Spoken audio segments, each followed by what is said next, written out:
Last week, I was gathering with my friends, and in the middle of the conversation, I revealed a hard truth that later made me feel uncomfortable. Have you ever experienced something like this? Let's explore why do you feel this way from a psychological point of view. Number one, emotional vulnerability. After exposure, when we share something intimate or taboo, like non-normative sexual experiences or unusual histories, we are left in a very vulnerable position. It is totally normal to experience an emotional hangover, where you feel anxious or even guilty after being that open. Number two, fear of social judgment. Our brain is wired to seek acceptance. Feeling like your story may have changed how others see you triggers a fear of rejection. This fear is ancient evolutionary. Being excluded from the group used to mean danger. That is why it hurts so much. Number three, cognitive dissonance.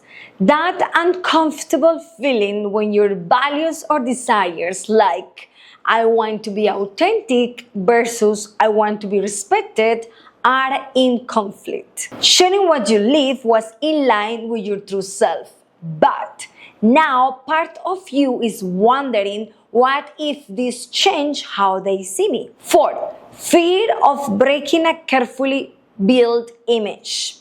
Sometimes, without realizing it, we build an ideal image of ourselves around certain people, mature, respected, older, or with different values. When we see something that doesn't match that image, we feel guilty or shame. Now, what can you do to ease this emotional state? One, normalize your story. What you share doesn't make you weird or immoral. It makes you human. Your story is part of your journey, and you deserve to honor it without feeling like it must be hidden. Two, don't assume what others are thinking. Most of the time, we imagine people are judging us way more than they actually are. Many people just listen and move on with their lives. Others, even if surprised, still value your authenticity. Number three, talk to yourself like you will talk to a friend. Will you tell a friend, you should be ashamed for sharing that? No, right? You will say you were brave, you were yourself, and that is golden. So do the same with yourself. Number four, breathe and give it space. The discomfort you are feeling is temporary. Try not to act from guilt. Don't rush to fix what you say just yet. Focus on emotional recovery and gaining clarity first. How can you reaffirm or repair your image with your friends if you feel it is needed? Number one, make a light, honest comment, something like, girls, I have been thinking about everything we talked about last night, and yeah, I laughed, but I also felt a little nervous afterward. I open up, talk about the past, and then my brain keeps spinning.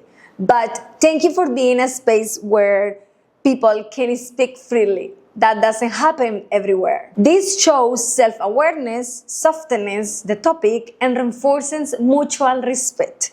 Two, watch their reactions mindfully, not fearfully. If they keep testing, laughing, talking to you like usual, relax. Your image is still intact. If someone pulls away a bit, it may be more about their own biases or personal process than about you. Third, don't apologize for being yourself. Only apologize if you feel you were hurtful or invasive, not for telling your real story. In summary, you feel bad because you were both brave and vulnerable. And that is what being human is about. You did nothing wrong. You are not damaged. You didn't lose your worth. What you did was share a part of yourself that deserved to be spoken. And if any friendship changed because of that, maybe it wasn't as solid as it seemed, but most likely, just like you, they are also still processing what was shared. Chicotes.